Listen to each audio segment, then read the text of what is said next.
Hello, my name is Cara-Hope.Lorraine, and welcome to A Little Piece of Hope. On this podcast, we dive into the many realms of life, through sharing my love of being an actor, discussing fascinating topics with some incredible people, and honestly, just being a God-loving human being who wants to spread hope and kindness in all that I do. So, stick around for a while. I think you'll truly enjoy being here. Hey everyone, welcome back to A Little Piece of Hope, episode 4. I am so over the moon excited today because we have our first podcast guest. This person is so special, and our friendship started a couple years ago in the most amazing, incredible way. I cannot wait for you all to get to spend some time just getting to know this lovely person. So without further ado, let's introduce the amazing, wonderful Marcos. All right. Well, as she already said, name is Marcos, whichever one works just fine. And I am very honored and very thankful to have this opportunity. So thank you, Cara, for allowing me to be here. Yeah, no, absolutely, of course. It's just such a privilege to have you on as a guest today, the first guest. So let's just dive right in. Tell everyone a little bit about yourself. All right. Well, start off, I am taking a film class, Miller Film Academy. I'm currently in high school, but I am pretty much done. We're on our final real week before finals. And I am an aspiring filmmaker, much like Cara, who is an aspiring actress. Yeah, no, absolutely. I love it. Our stories are, pretty similar, which is really cool, especially how you're still in high school and all. But tell everyone about how we met because that is a pretty crazy story to begin with. I would say it's a unique one. So our first technical meet wasn't really a real meet. I saw Cara in public one time, got too nervous. My mom was with me, and I was like, "Mom, I know who that girl is," and she's like, "Go say hi," and I was like, "I'll pass." Um, but then I connected to you or to her through Instagram, and we kind of hit it off pretty well, sharing our passion for filmmaking and just the industry as a whole, and learning that Cara was actually an actress was super fun for me. So I got fed little bits of fun stuff about the industry, and from there we just kind of built this amazing, very bright bond, I would say. Yeah, no, it was really nuts just the way it all happened. I mean, and everyone knows, I do my best to answer all the DMs I get and everything. So when I answered Marcos and we just kind of hit it off so well, and I mean, look at us now. Like, how long have we been friends? Like, I can't even put a date on it. It just kind of like happened. It's got to be over a year.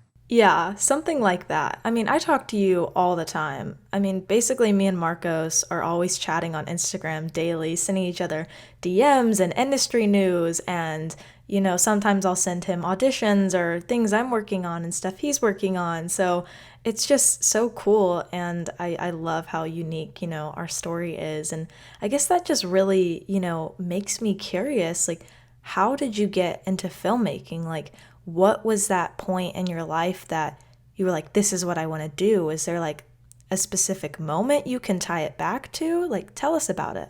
Man. Well, my first, I guess, door into film was middle school.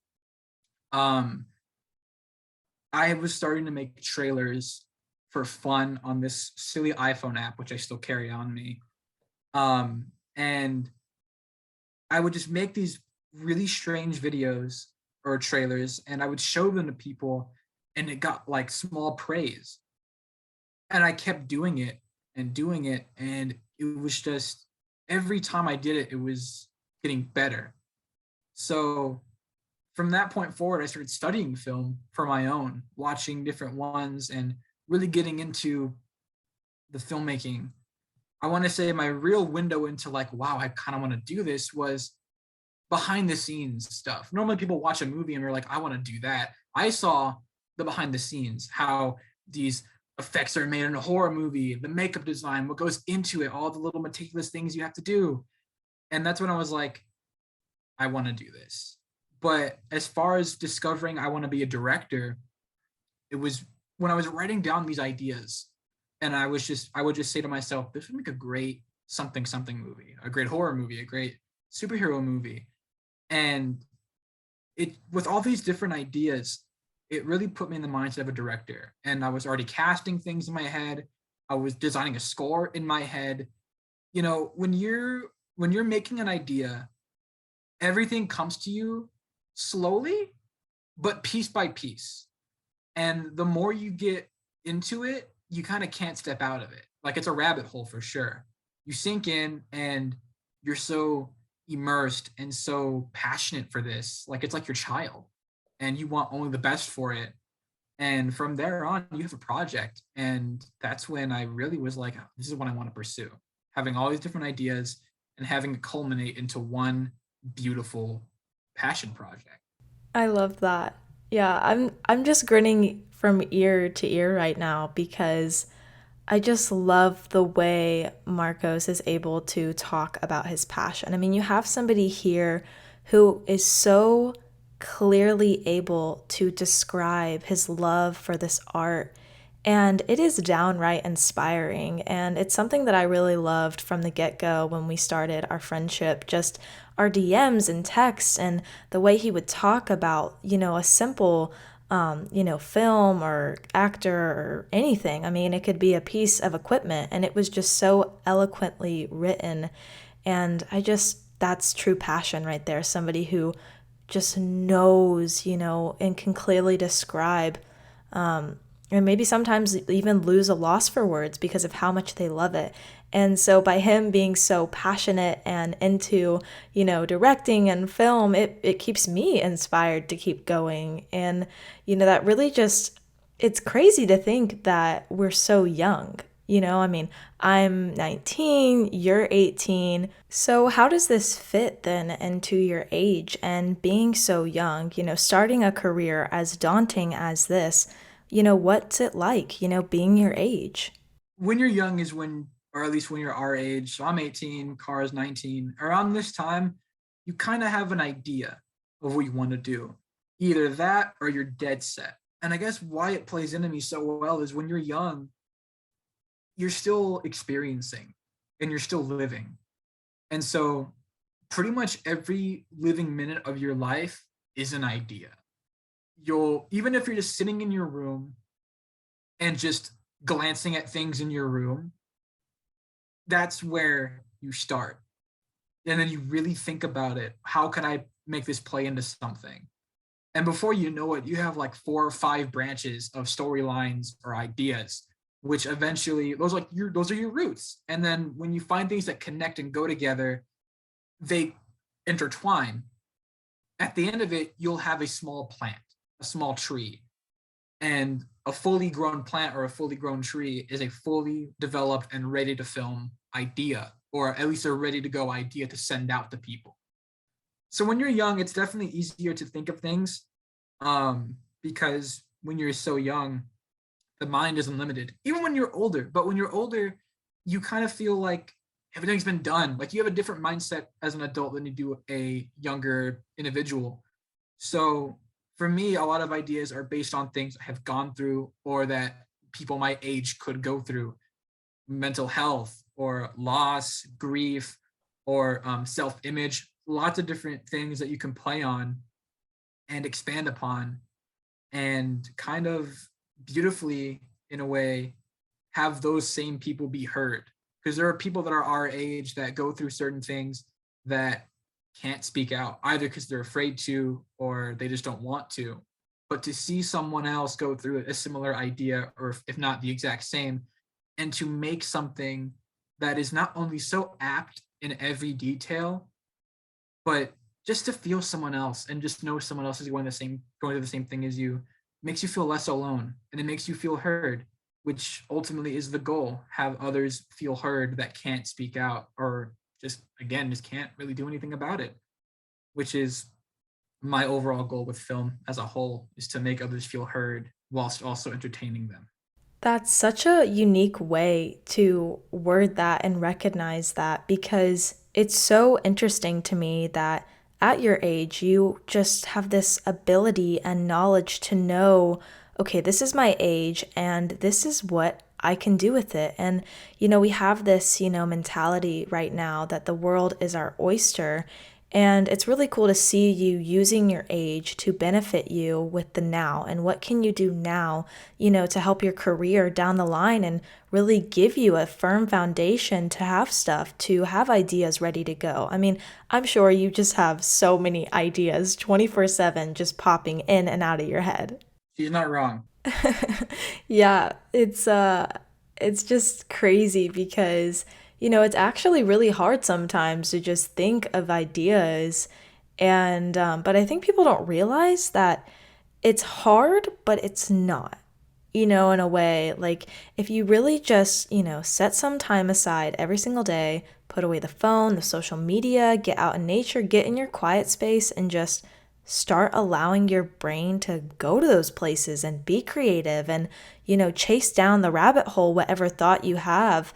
Some amazing ideas, kind of can come into play, as you were saying. And it's such a unique thing. So, needless to say, it really just comes down to setting aside that time and just allowing your brain to just really go there. It's definitely like a realm to step into. It definitely takes a lot of concentration, a lot of thought to build something as big as a movie. Even a book takes a long time to create and think about.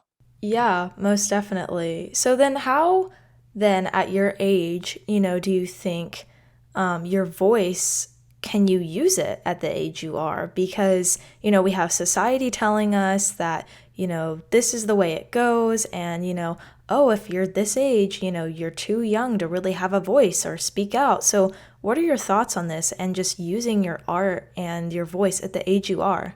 So, first off, society sucks. The terms of service of society have been out of date for several years now. Preach. I hope you are taking notes on this right now because this is some good stuff. We are our own society, and I learned a pretty big thing today that we ourselves are our own critic, our worst critic.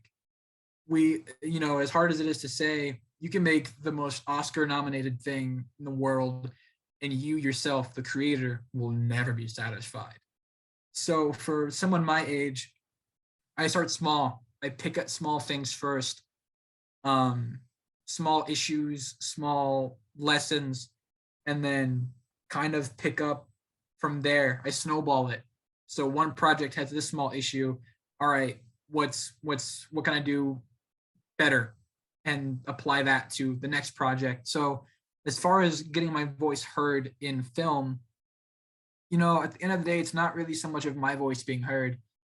When I'm making these projects, I'm not putting this in a me. I'm not putting myself in the spotlight. I'm doing this for those who want to and either can't or don't feel that they can. And it's not to substitute them. This is not to substitute those that can but won't. It's to enlighten them and show them, hey, this is possible and this is a path for you. And I hope that I can be the person that can hold the door for you in the beginning. My voice is not what's important when I'm making these projects. It's knowing that others' voices in the same light are who's being heard. This isn't about me. This isn't about, you know, what I went through as a kid or as my age now. It's about those who went through similar experiences and weren't heard. This is for them, and this is solely for that crowd. And if I can make them smile, make them feel better about themselves, then I think I've accomplished my goal, period. Exactly. It's just all about that connection and empathy because we as human beings, we are born inherently on this earth to just connect. We want so badly to relate and connect. And there's so much peace in knowing that, okay, I'm going through this thing right now, but somebody around the world is also going through it. It's not the exact same thing because, nobody's going to go through your exact same story, but we're all going through something similar. And there's just that connection and that bond. And, the way you can do that with film is just so unique, like you talked about. And I guess that just leads me into thinking about faith in God. And I know we talk a lot, on our Instagram, just about God and, our day-to-day lives and the ups and the downs. So I'm just curious about, your faith and where it is with you right now. All right, if you're a person of faith, man of God, people of God, listen up. We're about to get real deep here. So, Cara came to me, or I came to her one specific night, um, and she wasn't having it, or it wasn't really going her way. She was at a point where she was at a roadblock. She felt things weren't really falling into place like she had hoped for, or like that she had planned. And she thought at the time that something wasn't right. And I know Cara for as long as I've been around her. I know her character. I know this is right out of place for her. And so when she was expressing these things to me, all I could think about was maybe it's not just the right moment yet. You know, there are going to be points in your life where you are at a pretty huge roadblock. There's a barrier that we can't seem to cross, a door that looks ready to open but is locked for some reason. And when you're a person of God and you're at this point where even you are like, why isn't it going right? You know, I told Cara this and I'll tell it to everybody else. God will give you no issue, no problem that he knows you can't pull through from. Everything that you go through is in his design. It's all like this test, not like a school test, but a test of who we are as a person. How do we get through this? How will we get through this? At the end of the day, you're going to get through it. Everyone else, it takes either a shorter amount of time or a longer amount of time to get through it. And that's what I told Cara. I told her, know that, yeah, it's hard right now, but there is a way out and there is time. And again, he would put you through nothing that he knows you couldn't beat. These are all these things that we go through are intentional. And at the end of the day, these are tests that we eventually need to go through. They help us grow as an individual. They help us grow as a person. And they help us grow professionally in whatever field that we're in. And lo and behold, not that long after, Cara was in a brighter mood. Things were starting to get into place for her. And she was overall happier with her situation, which made me happy, of course. So, when it comes to faith and your job or your choice of profession, understand nothing or not everything that you make is going to be as you planned it to be. Something is always going to get in the way. Something's always going to be an issue, be a little tag on you for a little bit. But ultimately, it is you yourself who makes the decision. Am I going to let this little tag on me be what ruins this entire thing? Or am I going to pull through, push through, and make this my best film yet? Or best whatever it is yet, book, newspaper, whatever you want to go into. You are your guide. When the time is right, the door will unlock. When the time is right, you will be able to dig yourself out. It's all about patience and it's all about will at the end of the day. And like I said, Cara came out of it a much happier person and things were starting to fall in line for her. And all it took was a bit of faith and a bit of time. Yeah, I mean, again, it comes down to that faith and that hope and perseverance that you're gonna get through it. And, for those of you listening, I just want to make it clear that me and Marcos are human beings just like everybody else listening to this podcast. Everyone in the world, we're just another human being going through the ups and downs of life and, recognizing it and having a friend to lean on. But keep going. That's what it's all about. Pushing one another along to be like, the journey is not over, keep going. There is so much left to give and to do, and your life matters and you are mattered and important. So, it just really is something that is just so important for us to ingrain into our friends and to our families' minds, everybody, that we're all human and nobody's perfect, and it's really easy to put on an image. I'm an actor. It's really easy for me to act like I'm having a good day. Marcus is a director, and, it's just we're able to put up these fronts, but we are human beings and we have minds, as well as talents. No, I'm just kidding. And this kind of leads me in, Marcos, then to, you're saying you have all of these ideas in your head and, just different concepts. So what then do you have in store for us? Like, what's coming down the pipeline in the future? All right, this is where I sign off. We signed an NDA. I mean, just for everybody noticing, like, yeah, we have confidentiality papers already signed, so don't worry about that. You see, what happened was we have plans after high school ends to get my whole film class together for a big project that I can't say anything about yet because there's not much to say. Will say we want it to be a horror. Ooh. That's all I will say. In all seriousness, I do have a project in the chamber that's ready to get released soon this month. If anybody has followed me on social media or keeps up, you guys know I have a short film project that was made in class. People confuse it for a romance. It's not meant to be a romantic story.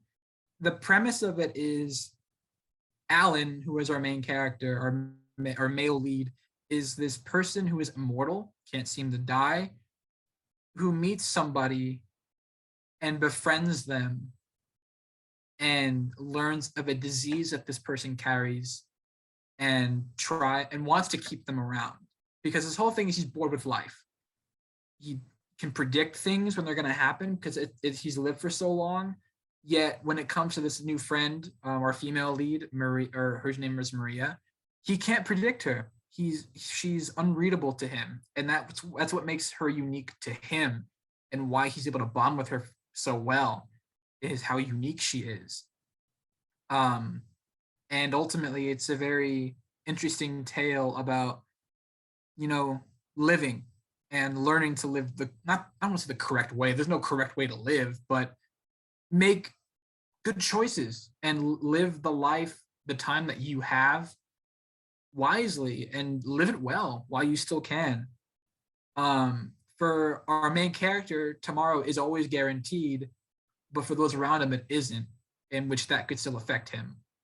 And so it's a very interesting tale about this friendship and this bond and learning to spend time we have left, truly. That's about the only real project I have. As far as ideas,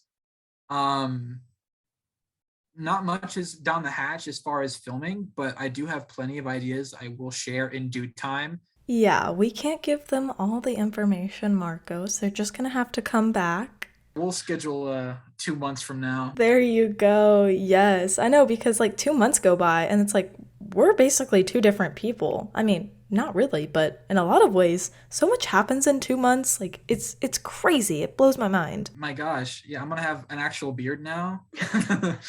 Oh, yeah, you're totally going method, as a director, for sure, Oh, for sure. Have to. All right, then you have to have a dream project to work on. I mean, which one is it? Tell me. Oh my gosh. Any dream project has to do with you. Oh my goodness, stop. You are making me blush. That is too kind right now.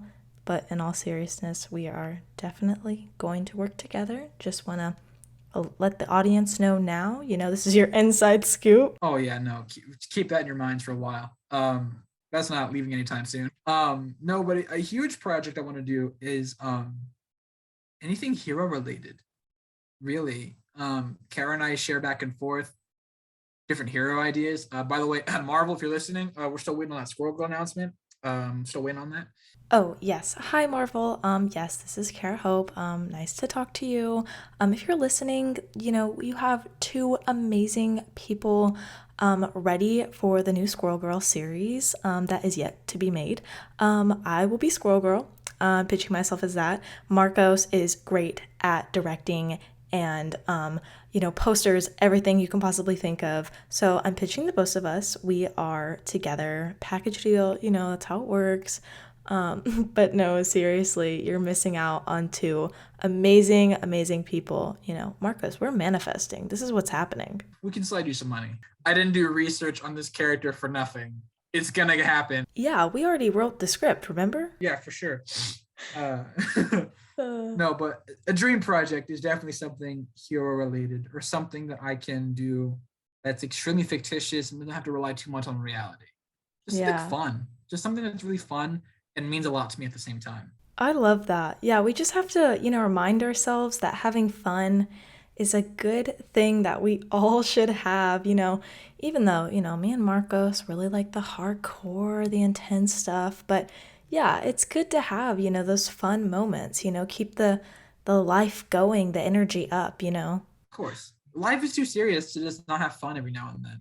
Yeah, it's just such a good piece of advice to, remind ourselves and to those listening, even if you're not an actor, find the fun in life. And I think that's why I love behind the scenes stuff because you're seeing the smiles on these actors' faces and directors, and there's just this joy of working and having a good time and cracking up and making jokes. Yeah, it's truly beautiful because, even in a horror movie, which sometimes this takes me out of it, but it helps me not be scared knowing that these are people that all worked together and had a wonderful time making these movies. And to see the bond behind the scenes is surreal. You have this zombie that's like high-fiving a victim, a female victim. It's very fun to see those bonds on and off screen.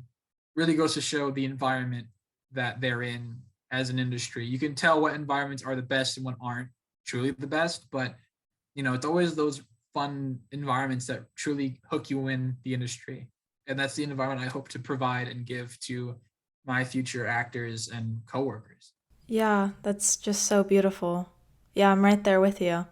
I mean, okay, so if you're giving then such great advice, I mean, it's just like, your Pandora's box, you ask one question and boom, this entire paragraph of incredible knowledge just flies out of the box. What advice then would you give to aspiring filmmakers or creatives, young, old, your age, what is that one piece of advice you could give to them? Because everybody has a different piece of advice, and I'm curious as to what yours is. All right. Advice about filmmaking.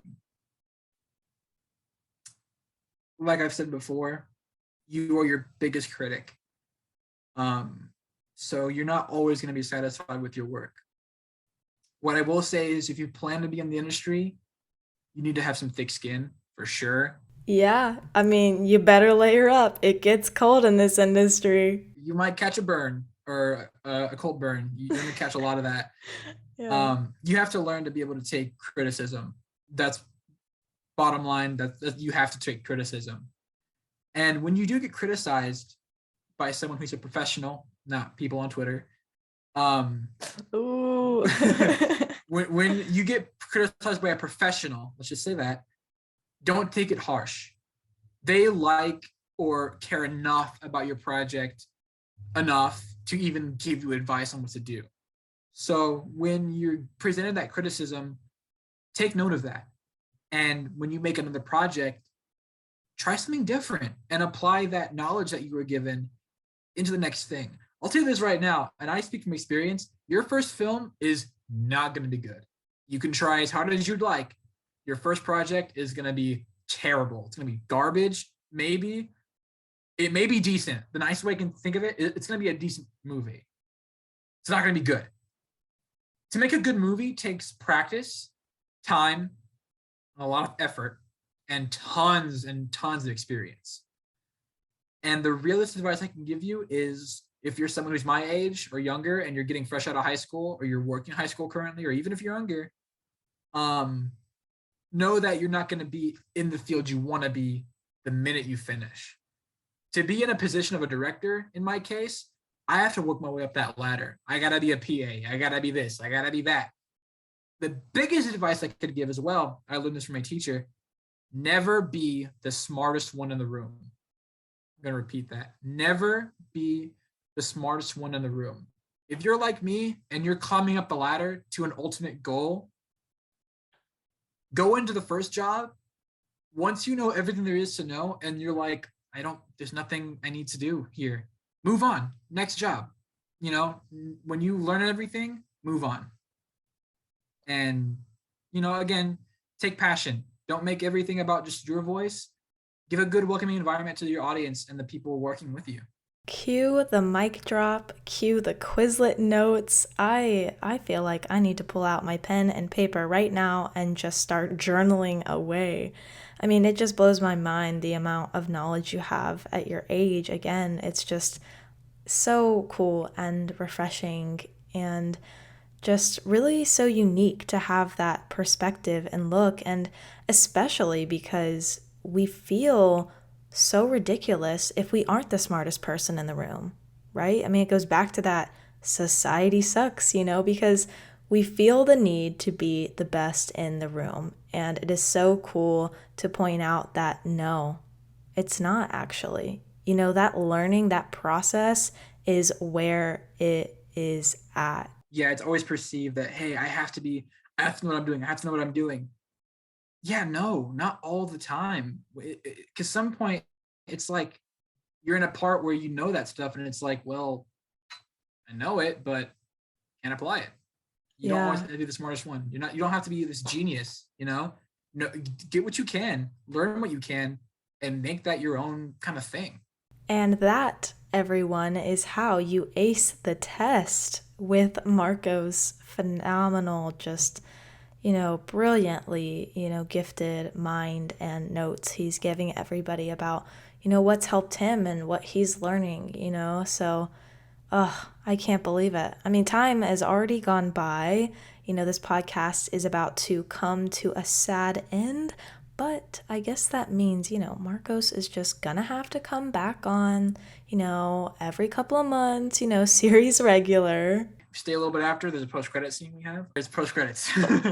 Indeed. So as we go then into our credits, I guess it's like the credits then, I guess where we're at in the show tonight.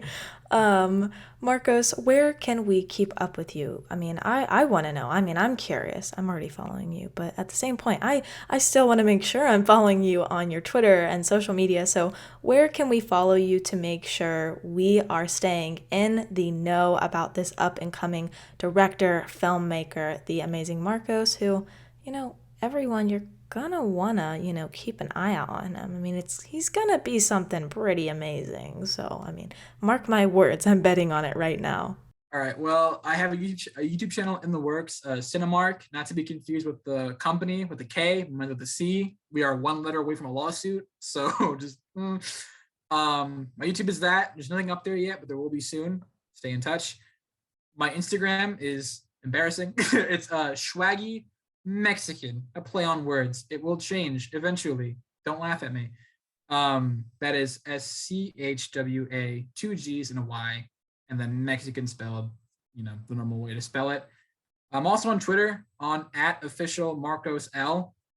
I post my aggressive rants about movies or video games, just things in general. It does get political every now and then, so if it's something you don't really like, maybe avoid that. And there is a separate Cinemark Twitter where it's strictly media, strictly film, news, updates, etc. So those are all of my socials that you can find me on for sure. I don't post frequently, but when I do, there are updates or there are things about projects. I hope to post more project stuff soon. And once I get the okay, The Happy Man, the film I've been promoting, will be releasing on the YouTube channel. For everyone to watch. It's like 7 minutes long. That's all I'm gonna say. But hopefully when time gets there, we'll start making feature lengths, maybe 30 minutes, maybe an hour. We'll see. And I, for one, am really excited about this. I mean, summer is going to be amazing this year. I cannot wait for all of the phenomenal things coming down the pipeline for the both of us. It's just going to be super awesome, inspiring. So yeah, make sure you're following Marco so you can get the updates, stay in the know. And also, I mean, his Twitter, if I do say so myself, is really, really awesome to just look at his tweets and see what's going on in the industry. He keeps you up to date. And, sometimes when I miss a movie, and I can't go see the premiere or whatnot, I'll actually get on his page and, go see if he's, already seen it or, talking about it. So it's a really great page and he interacts with everyone. So go follow. What are you doing? I like to tell everyone following is free. So why not follow? It's so free. So that's one thing in life you can easily attain and earn. There's a Sonic 2 review. Sonic 2 reviews up there. And on Cinemark, the Twitter account for that, I post Fun Fact Fridays every now and then. My favorite one is about my favorite horror film, Alien. If anybody's ever seen that movie before, everyone knows the infamous chest bursting scene. There's a misconception that nobody knew it was going to happen, thus the genuine reactions. People knew it was going to happen, or the actors knew it was going to happen, but they didn't know how it was going to happen. So the reactions to seeing that alien for the first time were genuine reactions to seeing that creature for the first time. Whoa, I didn't even know that. See, this is why you have to follow for this type of information. Yeah, I know. So that scene was, people say, oh, they had no idea that was going to happen. Misconception. They knew, they just didn't know when. So that one actress who gets the blood splattered on her, that wasn't expected for her. She didn't expect to get blood on her. So that was a real reaction. And there you go. That is your inside scoop into the industry right now. Anyways, I hope you all are following Marcos as as this podcast is coming to an end. Go do that. Anyways, Marcos, thank you so much for taking time out of your day to be on this podcast, and not only be on the podcast, but be the first guest. I mean, that's huge. So very, very exciting things. I don't know what the next podcast episode will be, because that's how this podcast kind of goes. I just kind of do as I feel. So I don't know. We'll see. Next week's Kevin Feige. Yeah. So, I mean, you never know who's going to be next, what's going to be talked about, all that jazz.